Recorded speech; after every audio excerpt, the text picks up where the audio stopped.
Bismillahirrahmanirrahim. Assalamu alaikum. As we are discussing Islamic civilization and culture regarding the CSS exam, in the previous session we discussed meanings of civilization and culture.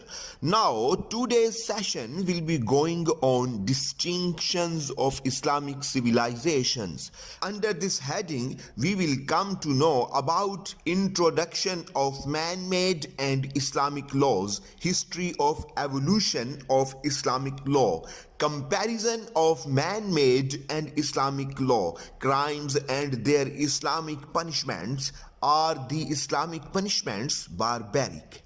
Allah Almighty says in the Holy Quran, شَرَعَ لَكُم مِّنَ الدِّينِ مَا وَصَّى بِهِ نُوحًا وَالَّذِي أَوْحَيْنَا إِلَيْكَ وَمَا وَصَّيْنَا بِهِ إِبْرَاهِيمَ وَمُوسَى وَعِيسَى أَنْ أَقِيمُوا الدِّينَ وَلَا تَتَفَرَّقُوا فِيهِ. The same religion has He established for you as that which He enjoined on Nuh alayhi salam, the which we have sent by inspiration to you, and that which we enjoined on Ibrahim alayhi salam, Musa and Jesus, namely that you should remain steadfast in religion and make no divisions therein. According to the experts of human law, the man-made law is evolved from three main stages. The first stage is when a society of individuals and families came into existence. The humans started committing atrocities on their fellow human beings. So, a strong need was felt that there should be some regulations or laws so as to govern the society and eliminate the atrocities and oppression. Hence, the authority for this purpose was vested in the head of a family or the chief of a tribe. And the second stage is the law developed with the passage of time insofar as the political awareness made its way into the society, which ultimately gave rise to a state. The state in turn synchronized the laws of various tribes, developed a consensus on a constitution and enforced it. And the third stage is, as in the last years of 18th century, serious efforts to resolve the differences in the laws of various nations were seen. Afterwards, the laws were based on knowledge and philosophical ideologies rather than customs and traditions. It is evident from the Holy Quran that the very first human being was Hazrat Adam alayhi salam. He was not just an ordinary human being, rather he was the prophet of Allah Almighty. And he taught Adam alayhi salam the nature of all things. He was sent on earth with Allah's law that were essential for the coming generations of humans. The verses of Surah Al-Ma'idah from 27 to 31 in the slides in front of you, you can read. In these verses of Surah Ma'idah, the story of Prophet Adam's son Habil and Qabil and the incidents of murder of Habil by Qabil has been mentioned. These verses give some important hints about the law of the land at that time. Sacrifices were offered to please Allah, and the sacrifices of only those was accepted who feared Allah.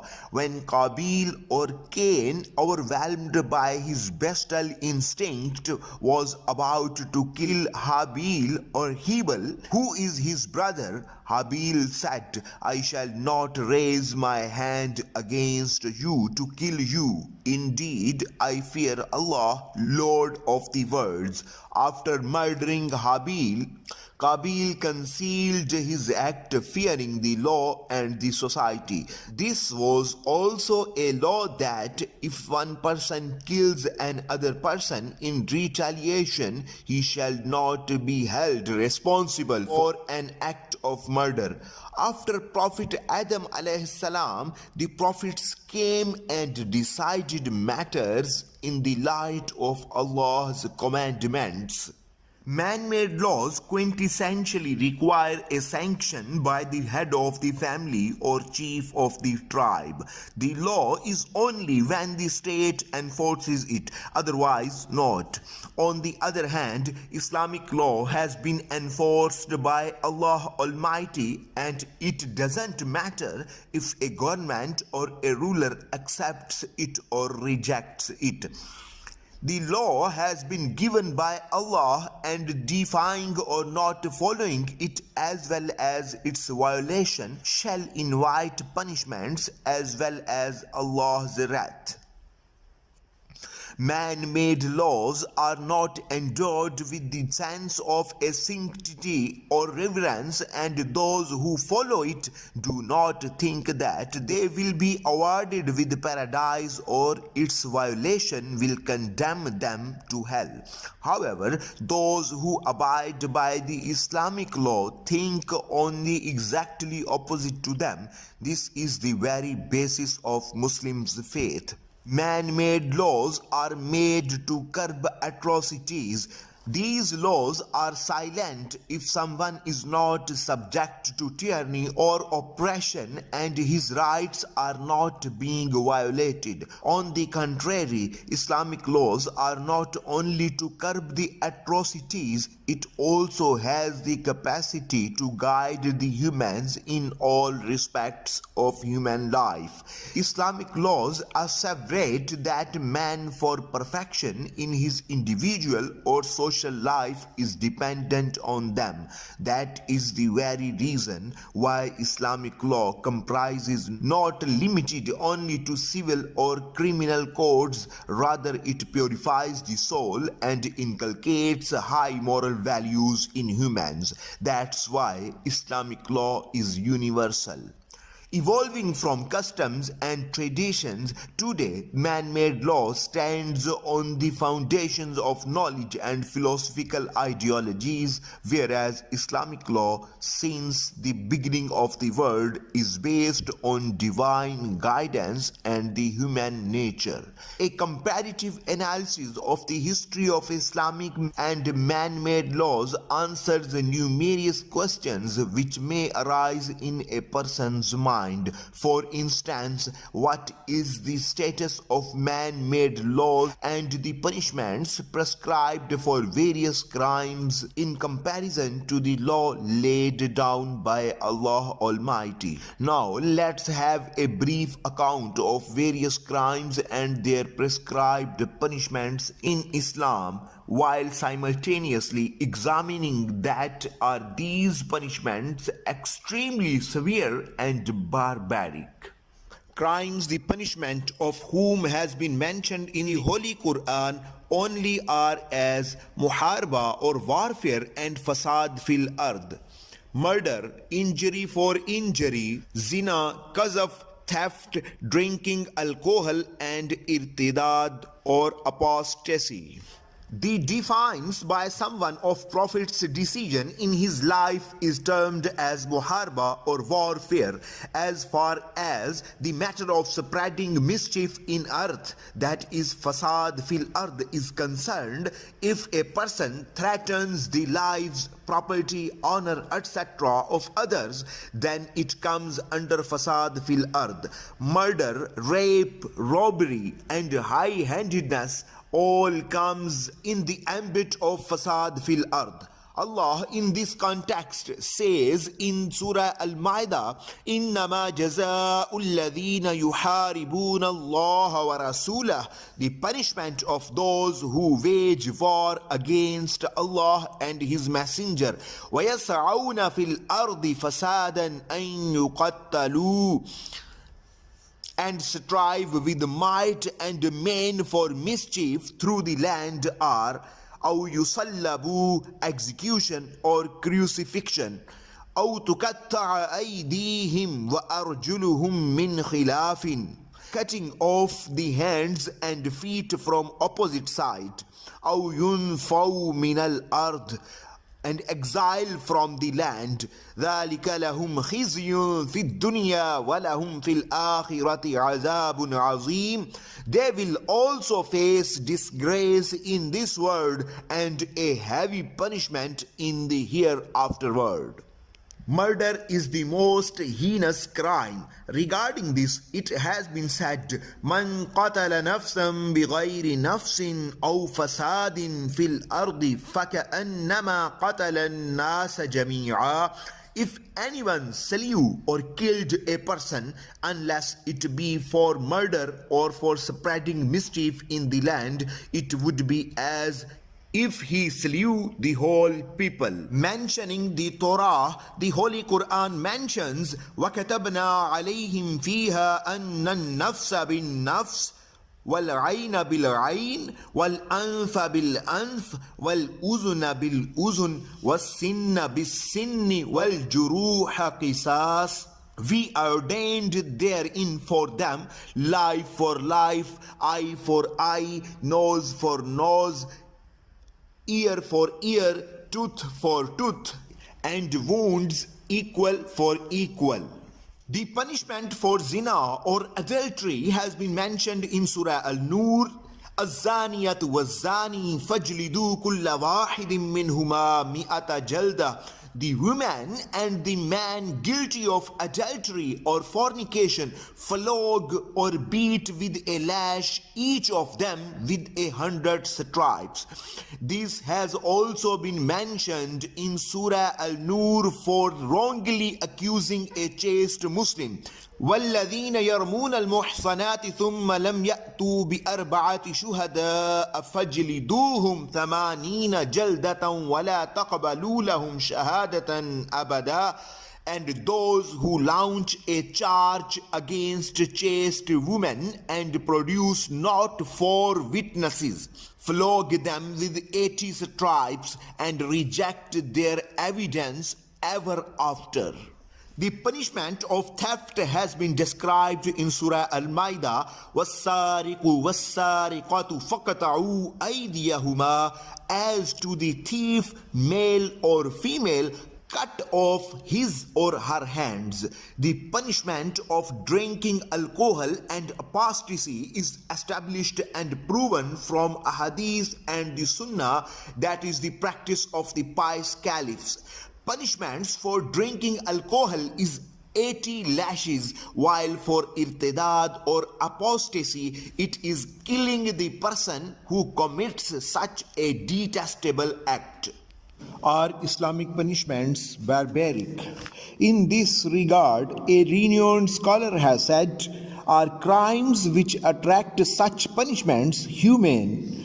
For those who say that the hudud punishments in Islam are inhumane, let's say for the sake of argument that it is so, but can the crimes which invite these punishments be called humane?